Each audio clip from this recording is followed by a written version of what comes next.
Good afternoon. You're welcome. I'm here to answer a few of your questions on the theory of investment and portfolio management.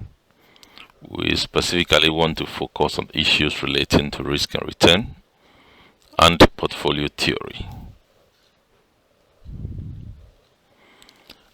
We'll, we'll be looking at a computation of expected return, and those of you who have taken business statistics course, you will realize that we did something we call expectation when we were dealing with probability distribution, and the expectation is the mean of a probability distribution, and it's the same thing that we are going to be dealing with under expected return. So what it means is that we are looking at the computation of the expected return from the perspective of probability and the corresponding rate of return. That is why it is very easy to apply the expectation formula that we use when we were dealing with business statistics. We will also compute risk. We will be looking at how we select assets, individual assets, and a portfolio. And by so doing, we shall focus on the mean variance criterion.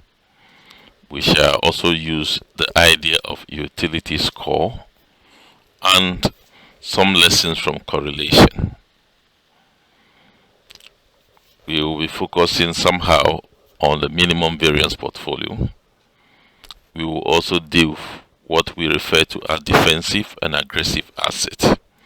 This is basically computing the beta of the portfolio or of the asset involved, and we try to look at whether the beta is above 1 or the beta is below 1. Then we can decide whether the asset is aggressive or defensive.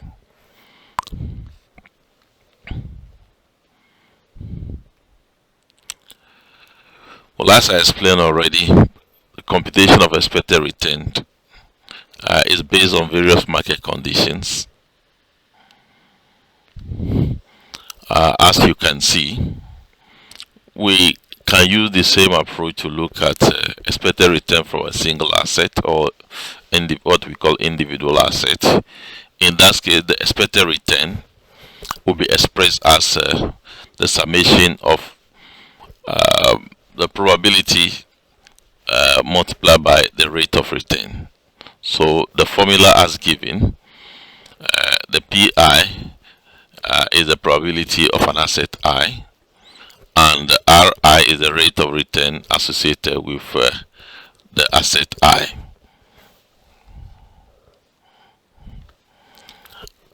In reality, the investors actually construct portfolio of assets.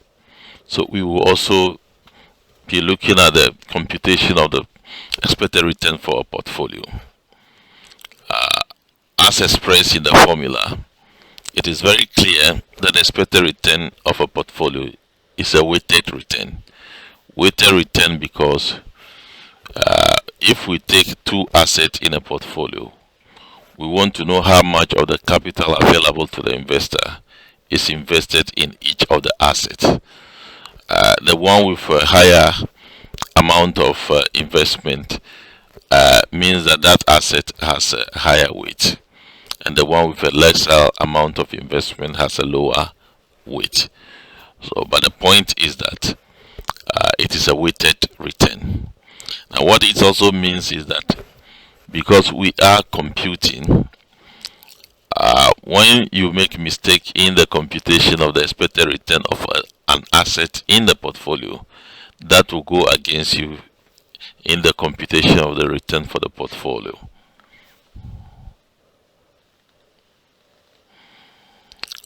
We will do the same thing for individual assets in terms of risk. Of course, when we are talking about risk, we are not necessarily talking about a loss, because the risk is just a probability that just as we look at the expected return expectation, we expected our return to be at a certain point, 5%, 10%, 3%, or even negative 5%. But risk is only telling us that there is that possibility that what we expect we may not necessarily achieve. And that does not mean that it is all negative. We may expect 5% return but end up getting 6% return. We may expect 5% return but end up getting 3% return, or we may even get negative 1% return.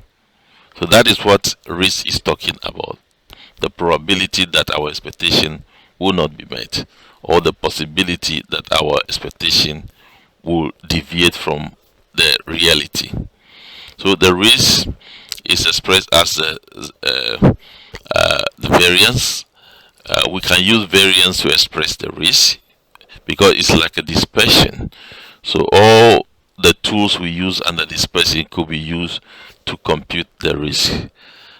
We could use coefficient of skewness, coefficient of variation, standard deviation, variance, etc.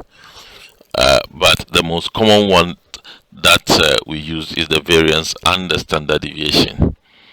And what it means is that when you are asked to compute the risk, because the standard deviation is commonly used, invariably you are asked to compute the standard deviation.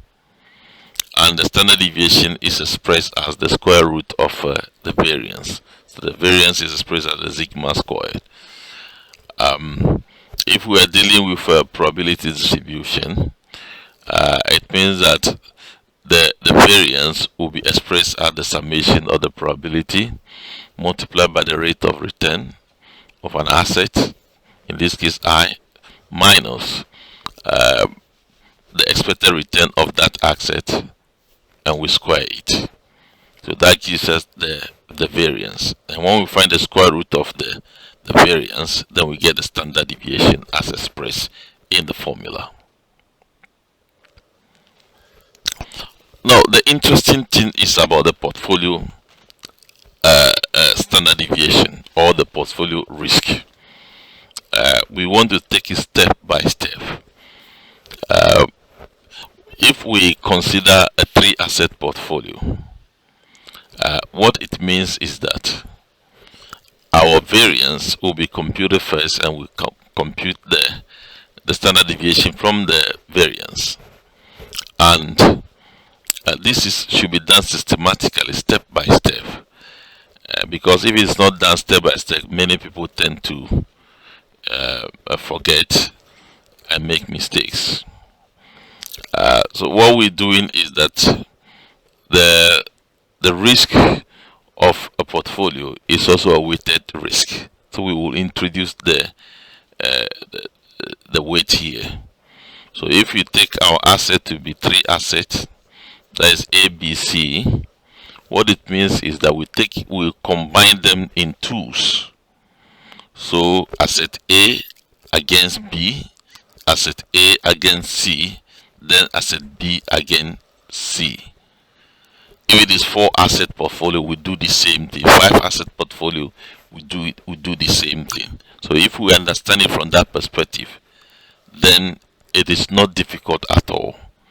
So the formula for the portfolio risk for 3-asset portfolio is expressed as the weight of A squared multiplied by the variance of A plus the weight of B squared multiplied by the variance of B plus the weight of C squared multiplied by the variance of C plus 2 times the weight of A, the weight of B, multiplied by the covariance between A and B, plus 2 times the weight of A, the weight of C, multiplied by the covariance between A and C, and 2 multiplied by the weight of B, weight of C, multiplied by the covariance between B and C. Now this is very important, because what we are trying to do is that we also want to look at the relationship between the asset in the portfolio. So that is what we brought in the covariance. So how the asset move together. If the asset actually move together in one direction, that actually show whether we will have the opportunity to reduce risk or not. Now, because when we are discussing relationship, we tend to focus more on correlation. So we need to express the covariance into a correlation formula. But the covariance itself, say for example, the covariance between A and B is expressed as the summation of the probability into bracket, the rate of return of an asset A minus the expected return of asset A, the bracket closes, then again multiply by the difference between the rate of return of asset B and the expected return of asset B. We can also deduce the correlation from the covariance, and the correlation is just expressed as the covariance of an asset, two assets that between asset B A and B in this case, divided by the standard deviation of asset A multiplied by the standard deviation of asset B. That will give us the correlation between asset A and B. So we can express the correlation from the covariance, and we can also deduce the covariance from the correlation, because the correlation multiplied by the product of the standard deviation of the two assets will give you the covariance. So it is very important to understand these things, and working become very easy. Yeah. So having done that, our next activity is to see which of the assets we want to actually put together in our portfolio, or which asset do we select if we want to select individual asset, or we call it portfolio. We want to select a portfolio. Which one do we select? What will be guiding us? The thing over here is we want to use, first of all, we want to use what we call the mean variance criterion. The mean variance criterion. Again, the mean is what we computed as the expected return, and the variance is what we are calling the risk. So in order to select an asset, we compare the expected return or the return against the risk. So basically that's what the mean variance criteria is, comparing the mean to the risk, or the expect return to the risk before you decide to choose a particular asset. The idea is that for a risk-averse investor whose interest is to get an asset associated with a lower risk, but is willing to take up extra risk if and only if that extra risk will be adequately compensated for. That is why we have what we call the risk premium. So the point is that when the risk-averse investor decides to invest in a risky asset, he is doing so because he will be compensated for by a higher return. In fact, it is this behavior of the risk-averse investor that result to the principle in finance we call the higher the risk, the higher the return. What it only means is that the risk-averse investor will look up to a higher return if he decides to take up a higher risk. So what we do under the mean variance criterion, we just look at the asset, look at their returns, compare their return with their risk, and see which one will provide a lower risk to the investor, because we are dealing with a risk-averse investor whose interest is lower risk but a reasonable return.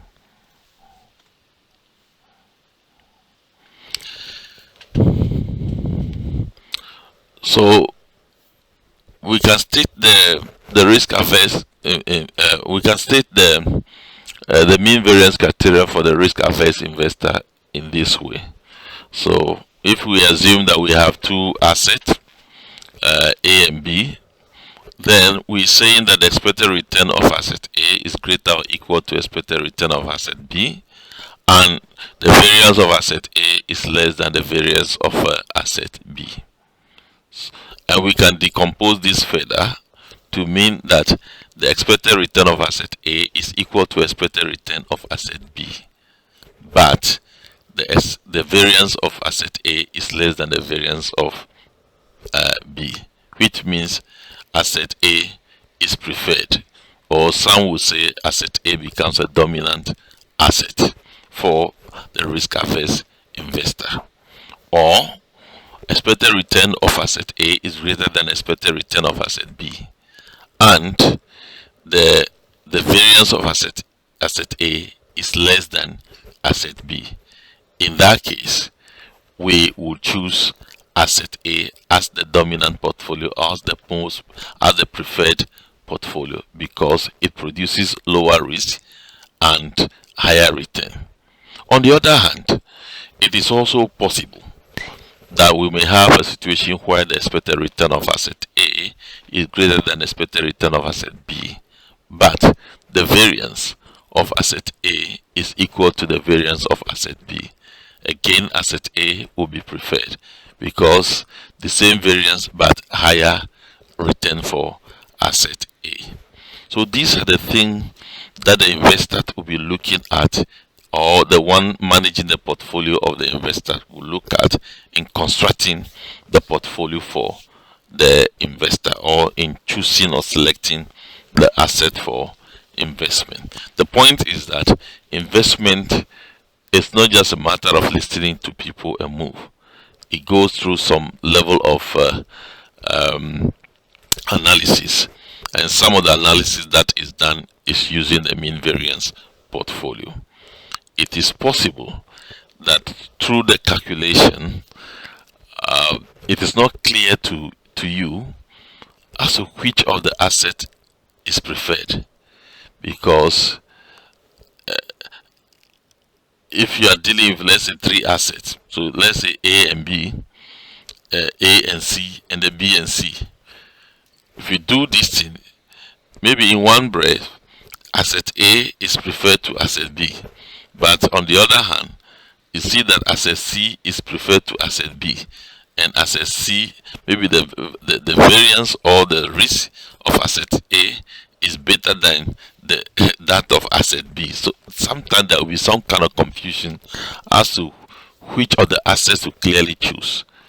And to avoid all this, so that we can focus on just one single result to deal with the issue, we employ what we call the utility score principle or approach.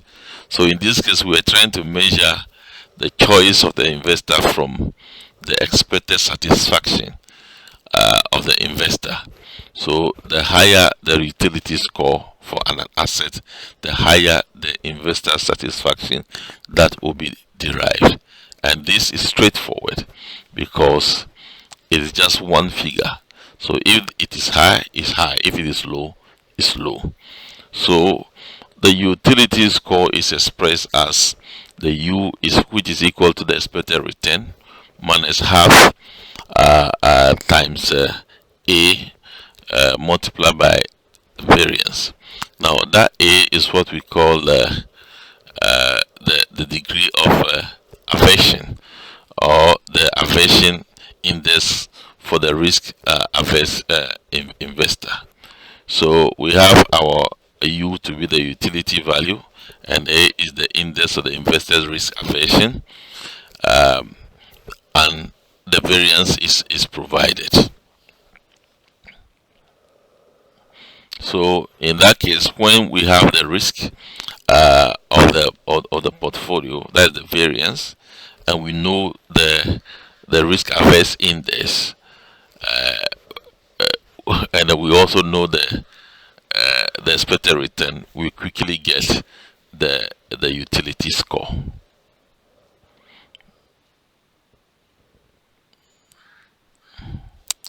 I think when we're discussing these issues, as you have mentioned earlier in your contribution, correlation is very important because we need to know the relationship between the asset in our portfolio. Because correlation itself tends to measure the degree and the direction of relationship between the two variables in the portfolio.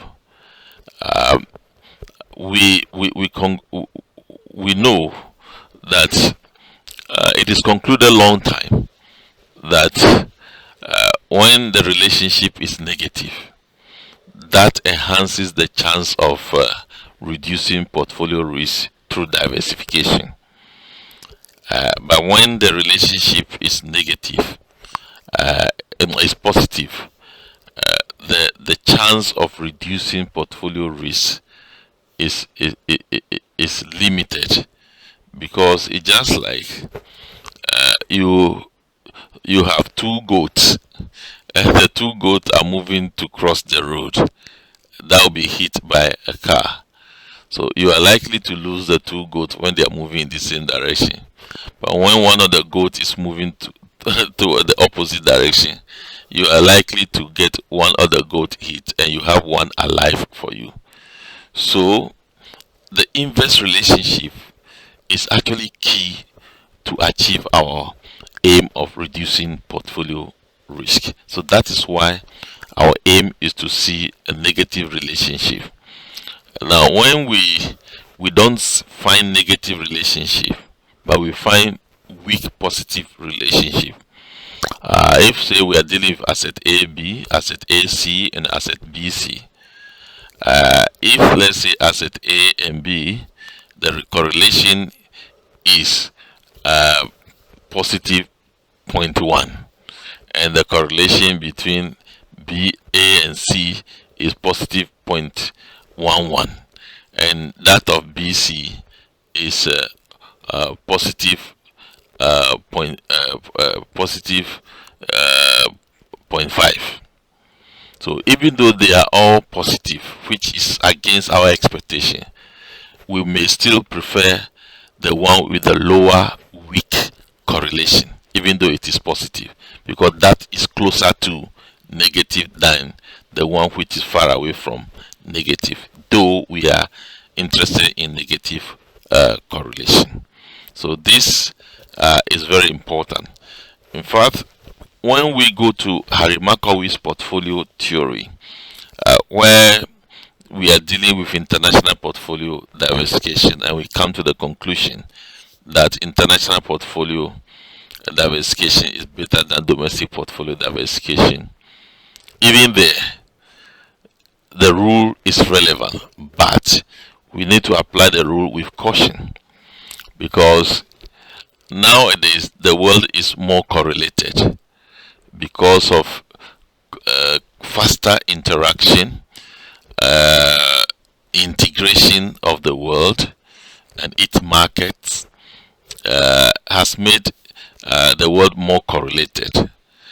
So what it means is that the opportunities provided in the past, let's say 30-40 years ago, where policy orientation, policy announcement, and major activity taking place in other economies are not immediately carried through or have effect in other economies. So because in those times they are not, the relationship is weak, so it enhances international portfolio diversification effectively. But now you cannot say that when you engage in international portfolio diversification you are just going to benefit, because there are other factors you need to look at, because the world has become more correlated. So when we come to international portfolio diversification, there is a need to be very cautious, because there are other factors that you need to consider. Factors such as home buyers' principle where, even though it is touted that international portfolio diversification is supposed to provide more benefit than domestic diversification, um, people, investors still prefer their home country because of their level of understanding of their home countries, the level of appreciation of the market, and the market forces, the level of appreciation of their domestic laws, and how they can deal with the domestic law and apply them. All those things make life more comfortable for investors to continue to invest in their domestic economy, even though international portfolio theories believe that international portfolio diversification is better. Of course, uh, there are others who also talk about gravity model in terms of distance of market, and which influence whether people want to invest far away or not. People also consider the only paradigm, which is Scandinavian approach, where you need to operate in your local market, which is your country, get experience. Then you can move to your regional market, which they call the local market. Get the experience. Then they can now internationalize. So all those things take time for people to appreciate the benefits that they want to derive in terms of international portfolio diversification. So all these things tend to affect international portfolio diversification now because of the issue of correlation. It's very, very important. Here, I would like to explain this concept of minimum variance portfolio. Then we can look at some of the questions as you requested. Now, when we're talking about minimum variance portfolio, all that we're trying to say is that in the universe of assets in which we have the investment frontier, the investor who is a risk averse investor is looking for the minimum risk. But we want to know where we can locate the minimum risk. So, for example, if we have two assets, how much of investment do we make in asset A as against asset B?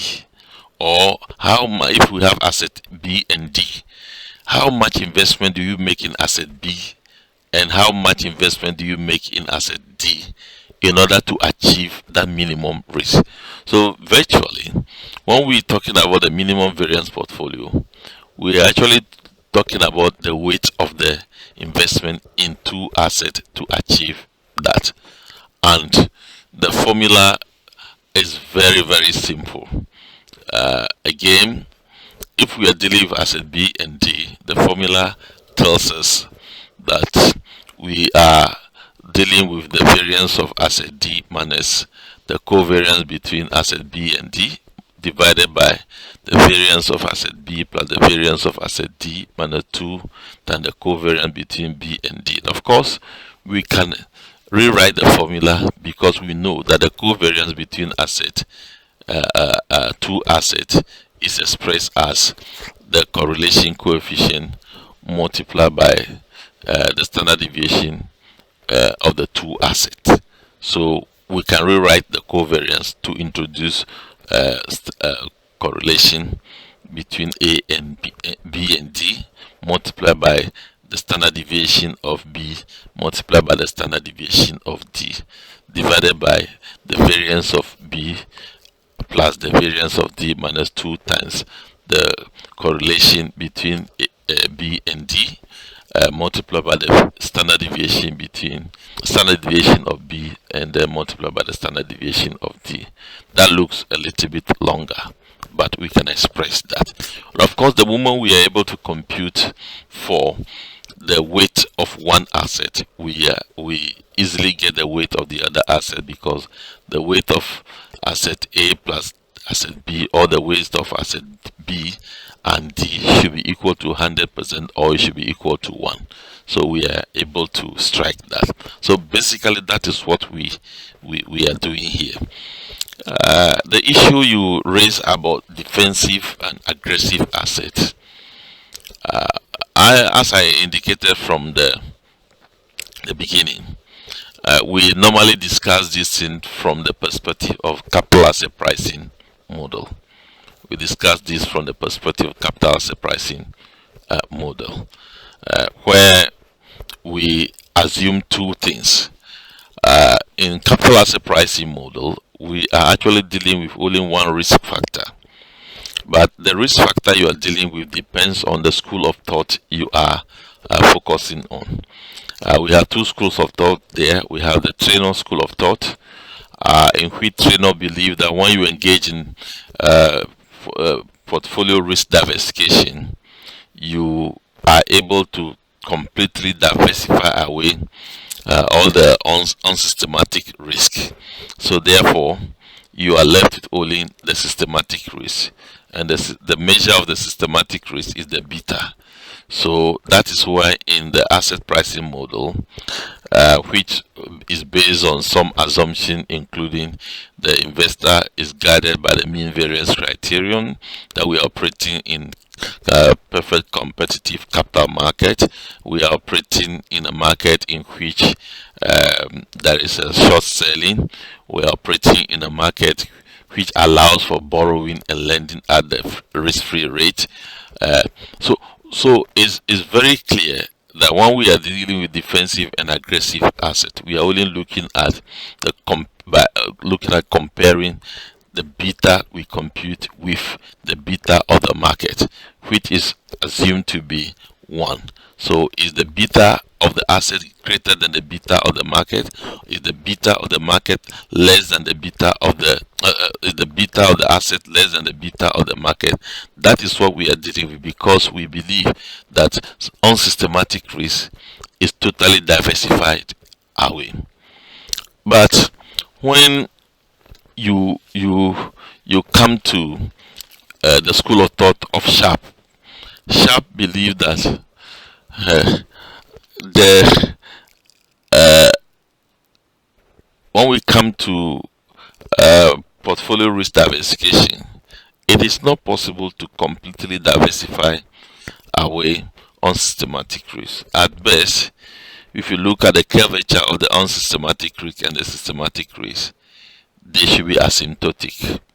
Asymptotic in the sense that the unsystematic risk will fall, approach the systematic risk very closely but cannot touch it, which means that there is some little difference between the unsystematic risk and the systematic risk, which means that we cannot diversify completely away the unsystematic risk. Therefore, Sharpe believes that the measure of risk should rather be the standard deviation, which we call the total risk.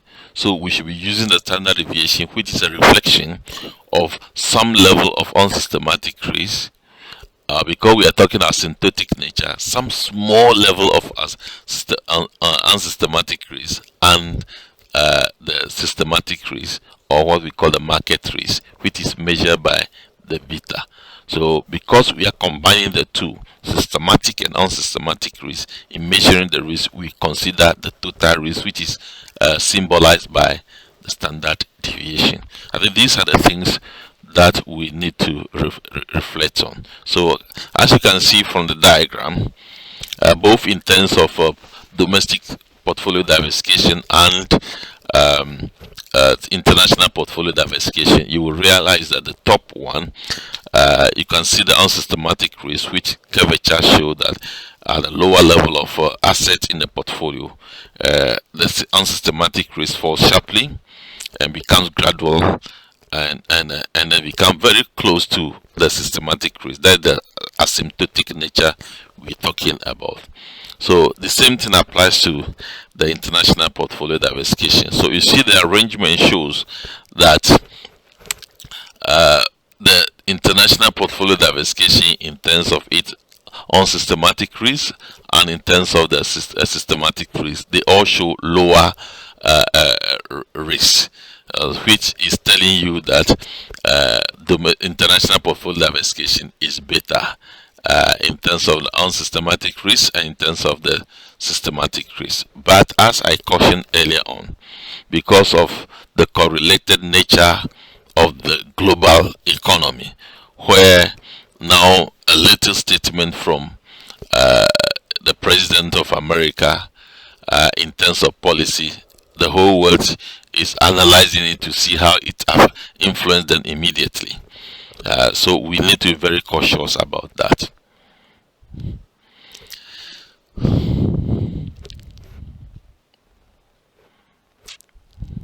So from the question that we were handling earlier, we can see the issue of the issue of covariance. We can see the issue of a mean variance criterion. We can see the utility score here, and we can also see whether we are dealing with defensive asset or we are dealing with aggressive asset. Aggressive asset because the beta of that asset is greater than the beta of the market, and defensive asset because the beta of that asset is less than the beta of the market. So from the question that you are holding, I just put some solution here. So you can use a tabular approach to this, or you can just do the horizontal approach, which shows that the expected return for asset X, asset Y, and then asset Z.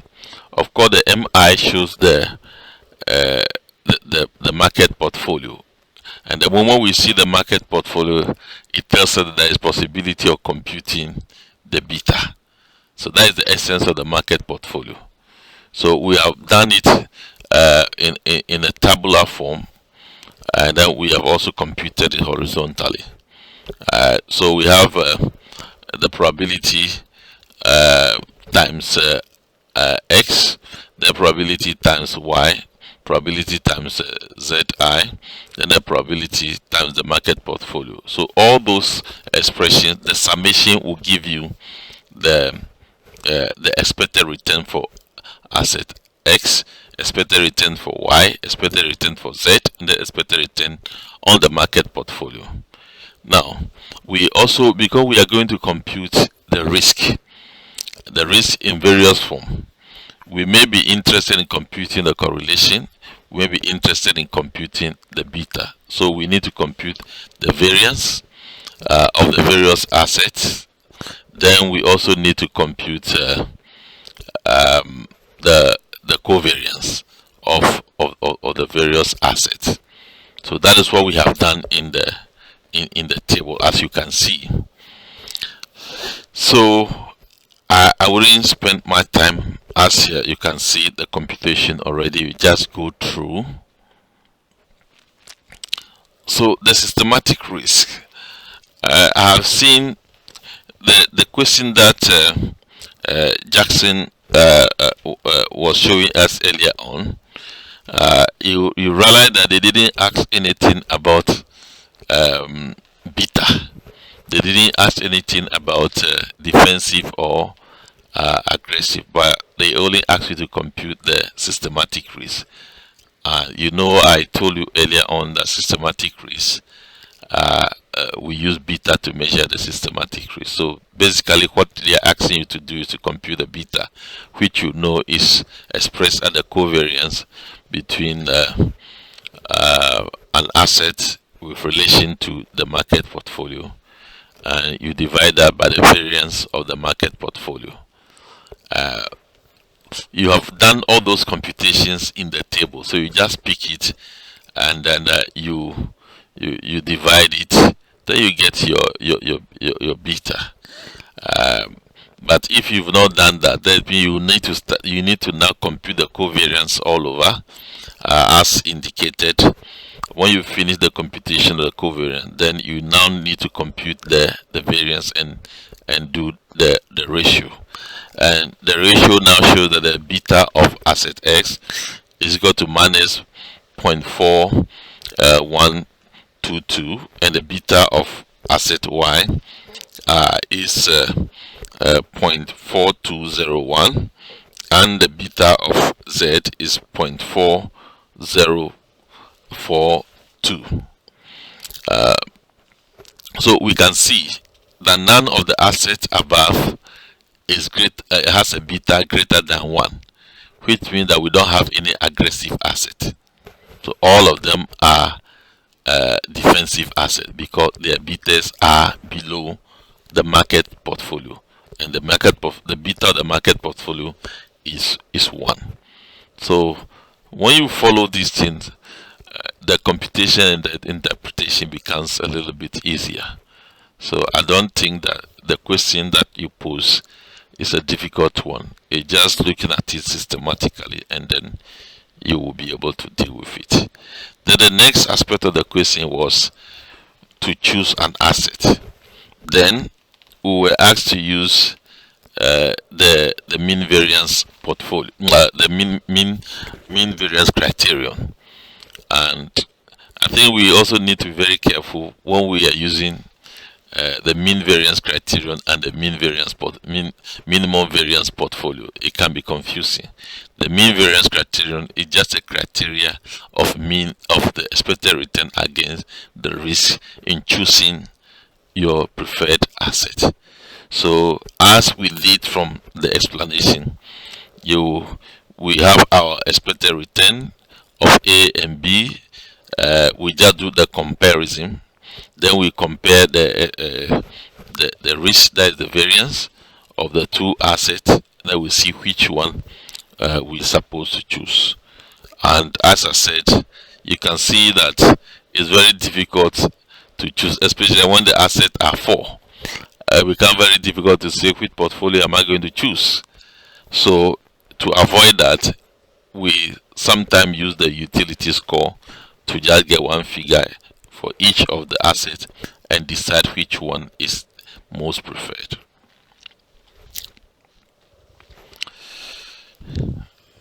Yes, the next question that you sought to understand was about how to deduce the equation of the CAPM. You ask, why are we not just quoting the CAPM? But I believe we can deduce the CAPM. It's not difficult at all. As I explained, if we believe in the school of thought of Treynor, that means that we diversify away the unsystematic risk and we are left with only the systematic risk measured by the beta. So then we can have a situation where we have the risk-free asset, and then the entire universe here is filled with a risky asset. Any asset which is not on the horizontal line where we have the risk-free asset, all the assets into that plane all show risky asset. Of course, they are all risky assets, but their riskiness differ from one asset to another. So we have a straight line, which we call the security market line. Now what we are assuming is that our two assets are lying on that security market line, and just like we do when we want to deduce the regression equation, we just want to see the line of best fit. In fact, this line passes through many assets here, but we are only interested in the assets which are lying on this straight line. All that we want to do is that elementary mathematical approach that we are taught. Some of you when you were studying for your O-level, and some of you when you are studying for your JHS and also at the SHS level, where we are told how to get the equation of a straight line. And we are told that to get the equation of a straight line, you just have to identify 2 points, 2 coordinate points on the straight line, find the gradient of the two or the 2 point, equate the gradient, because the gradient at each point should be equal. So you equate the gradient for the asset A and the gradient for the market portfolio, which is an imaginary portfolio anyway. You equate their gradient and you deduce your equation, and it's very interesting. So the gradient formula is put here. So at point M, the gradient is expressed as expected return of M, that is the market portfolio minus risk-free, divided by the beta of the market. And at point A, the ratio of the gradient is expressed as the expected return of asset A minus risk-free, divided by the beta of A. Now the interesting thing is that the beta of the market portfolio is expressed as 1, and that also we prove that we prove that soon, to show that the beta of the market is indeed equal to 1.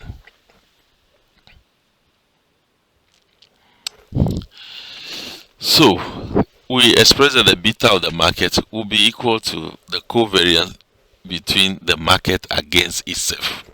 Now we know that when we are dealing with what we call correlation matrix or covariance matrix, when we are dealing with covariance matrix, we know that the covariance of an asset against itself is equal to the variance of that asset. So if we are now finding the covariance for the market portfolio against itself, then it means that will be equal to the variance of the market portfolio, which is now divided by the variance of the market portfolio, which is equal to 1. That is the reason why we conclude that the beta of the market portfolio is equal to 1. Now if that is the case, then that gradient, that ratio that we express as the expected return of the market minus risk-free divided the beta of the market, can now be expressed as expected return of the market minus risk-free, which is now equating to the gradient of the at point A, which is expected return of the market minus risk-free, will now be equal to the expected return of asset A minus risk-free divided by beta of asset A. Of course, when we do our cross multiplication and we put the like terms together, we now have the expected return of asset A to be expressed as risk-free plus beta of asset A into bracket expected return of the market minus risk-free. Of course, that is the equation of the CAPM, or in this case we can say that is the equation of the security market line. So the equation of the security market line is actually the capital asset pricing model, which is an equilibrium model, as we discussed earlier on. So by so doing, we have proved we have actually deduced the equation of the CAPM, or the security market line, using the fact that we are operating under the school of thought of Traynor, in which case the unsystematic risk is totally diversified away and we are left with only the beta.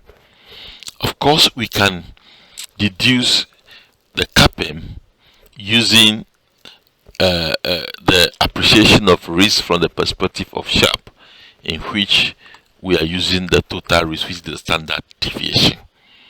The same approach.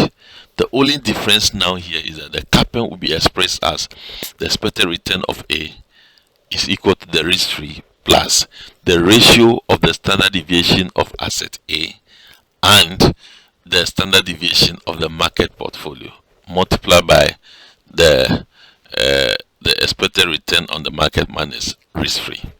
That's all. So I can see some of you nodding your head.